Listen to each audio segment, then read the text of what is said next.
What if I told you there's a place on Earth where the basic rules of life just don't apply? It's a world of crushing pressure, freezing cold, and total, absolute darkness. For the longest time, we thought this environment was so hostile, so completely alien, that nothing could possibly live there. But now, scientists have finally broken into the deepest, most unforgiving corners of our planet. And what they're finding is rewriting the book on biology. They've found life that thrives without the sun, creatures that are practically immortal, and predators that seem to defy logic itself. These alien monsters have been hidden in the dark for a reason. Now that we've found them, what happens if they don't stay there? Part 1. The Impossible Kingdom. Before we meet the things that live down there, you have to understand the world they inhabit. Forget everything you think you know about life. In the deep ocean, the rulebook is thrown out the window, and survival becomes a twisted game of extreme adaptation. The first enemy is the pressure. Every 10 meters you go down, the pressure increases by 1 atmosphere. We're going to places like the Hadal zone, named after Hades, the Greek god of the underworld, which starts at 6,000 meters, or nearly 20,000 feet. Down there, the pressure can be over 1,000 times what it is at the surface. Picture an elephant standing on your thumbnail. That's the reality for every single cell in a deep-sea creature's body. Any space filled with air, like the swim bladders most fish use to float, would be instantly flattened. So, deep-sea animals just don't have them. Their bodies are often gelatinous, made of tissues that are almost the same density as the water around them, letting them hold their shape without being crushed. Then there's the darkness. Sunlight doesn't make it past a few hundred meters, so almost the entire ocean is in a state of permanent, pitch-black night. Photosynthesis is impossible. The whole food web isn't built on the sun's energy. It's built on whatever drifts down from above, a slow, constant shower of organic junk called marine snow, or the rare jackpot event of a whale carcass landing on the seafloor. It's a world of scarcity, where your next meal could be weeks or even months away. And finally, you have the cold. In these abyssal plains and trenches, the water is always just a few degrees above freezing. This life-sapping cold slows metabolisms down to a crawl. To live here, you have to be a master of efficiency. Your body has to be so perfectly tuned to this brutal world that it would literally fall apart anywhere else. These aren't just animals, they are biological impossibilities, and they're thriving in a place that should be dead. Part 2. The Ghost from Hell. Our first monster is a living fossil, a creature so ancient and weird, it gets its very own taxonomic order. It's not quite a squid, and not quite an octopus. Its name is Vampiroteuthis infernalis, which literally translates to the vampire squid from hell.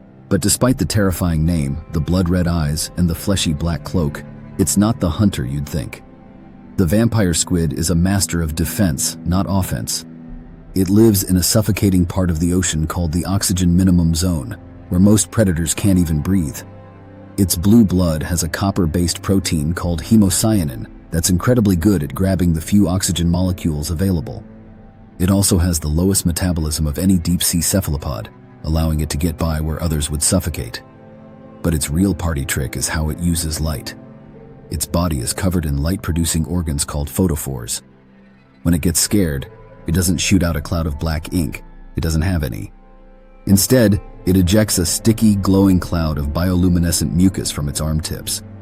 This creates a dazzling web of blue light that can glow for almost 10 minutes. This light show is like a burglar alarm. It sticks to a predator, making it a bright, shining target for anything bigger and meaner lurking nearby, while the vampire squid vanishes into the black. And if that doesn't work, it has an even more dramatic move. It can pull its webbed arms up and over its body, essentially turning itself inside out. This is called the pineapple pose, and it exposes rows of fleshy, spine-like appendages. In a flash, it goes from a soft-bodied meal to a spiky, unappetizing ball. It's a brilliant act of misdirection that leaves predators confused, while the vampire squid makes its escape. Part 3. The Invisible Hunter. If the vampire squid is a master of defensive tricks, our next creature is a master of offensive stealth. It has a power that's basically an invisibility cloak for the deep ocean. Meet the scaleless dragonfish. Living in the bathyal zone, down to about 2,000 meters, the dragonfish is a nasty predator with a mouthful of huge fang-like teeth. Like a lot of deep-sea animals, it uses bioluminescence to hunt, dangling a flashing blue-green lure from its chin to attract smaller fish. That's pretty standard stuff. But some species of dragonfish have an evolutionary cheat code. They can both produce and see red light. That might not sound like a big deal, but in the physics of the deep sea, it changes everything. Water absorbs long wavelengths of light, like red, very quickly. That means that below a certain depth, there's no natural red light at all.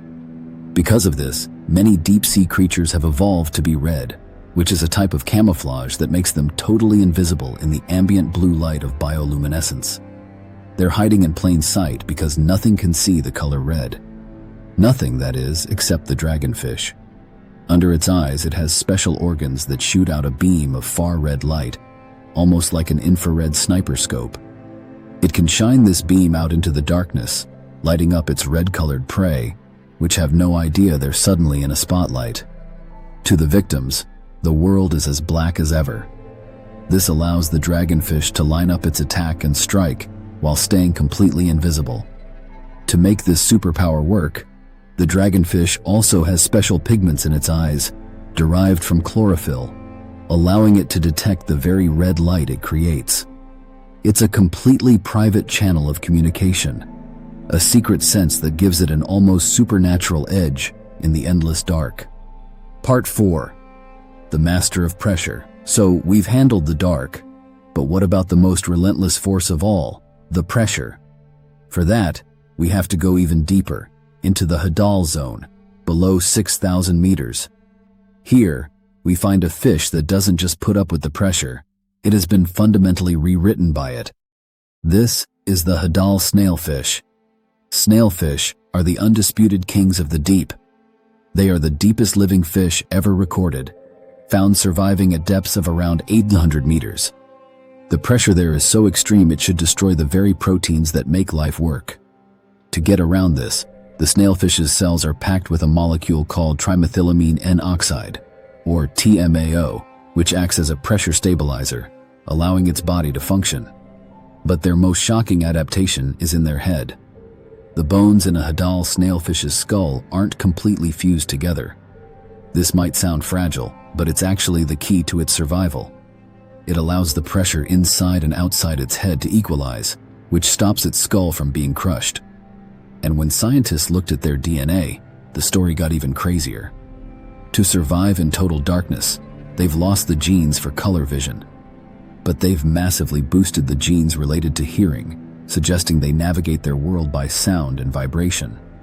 Their very DNA shows signs of being built for this pressure. The snailfish represents a complete biological overhaul, a creature whose every genetic instruction has been fine-tuned to conquer the impossible. Part 5. The true titans of the abyss. For centuries, they were just myths. Legends of tentacled sea monsters, of krakens that could drag entire ships to the bottom of the ocean. It turns out the myths were real. In the ocean's twilight zone, there live the true titans of the deep, the giant squid and the colossal squid. The giant squid, Architeuthis dux, is a creature of incredible scale and a contender for the longest invertebrate on the planet. Females can reach up to 43 feet, or 13 meters, and weigh over 600 pounds. But despite their size, they are masters of hiding. For most of history, our only proof of their existence came from carcasses that washed ashore, or the hard, indigestible beaks found in the stomachs of their only known predator, the sperm whale. Then there's the colossal squid, Mesonicoteuthis hamiltoni, the giant's even more intimidating cousin.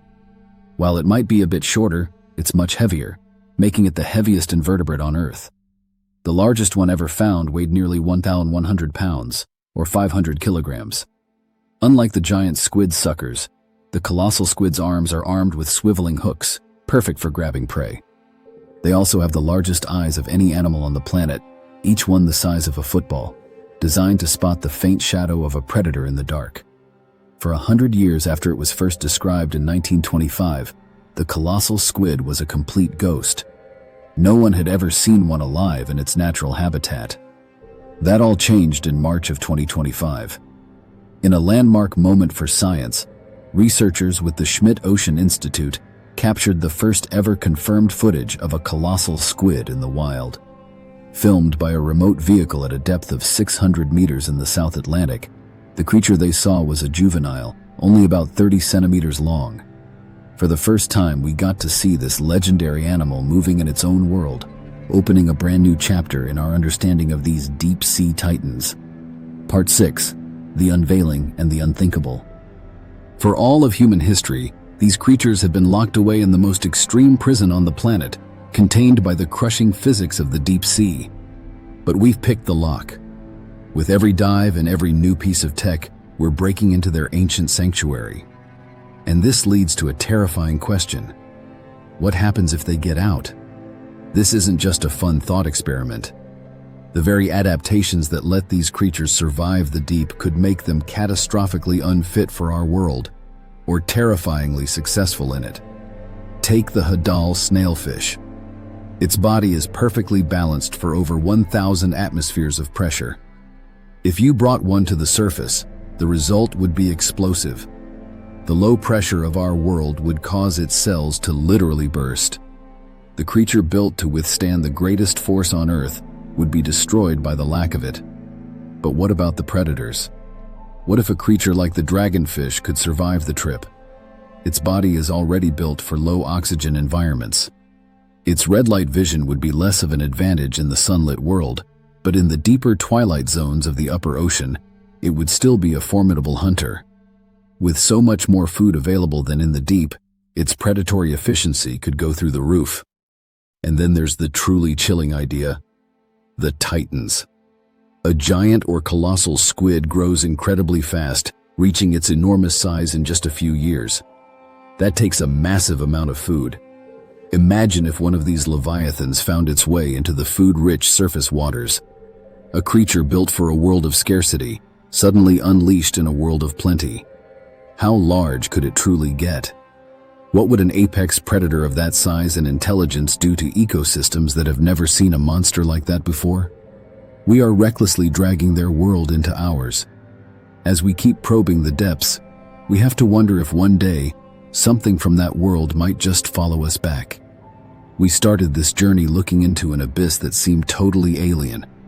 But the creatures we found there aren't monsters. They're survivors. They are masterpieces of evolution that have bent and broken the rules of biology to conquer a kingdom that should be lifeless. From the ghostly vampire squid to the legendary colossal squid, each one is proof of life's relentless drive to exist. They were hidden for a reason, protected by the very forces that make their world so hostile. But now, we know they're there. We've shined a light into the deepest dark, and in doing so, we've made ourselves known. We've opened a door that can't be closed again. And as we stand on the edge of this new frontier, we have to wonder, what else is waiting for us, silently, in the dark?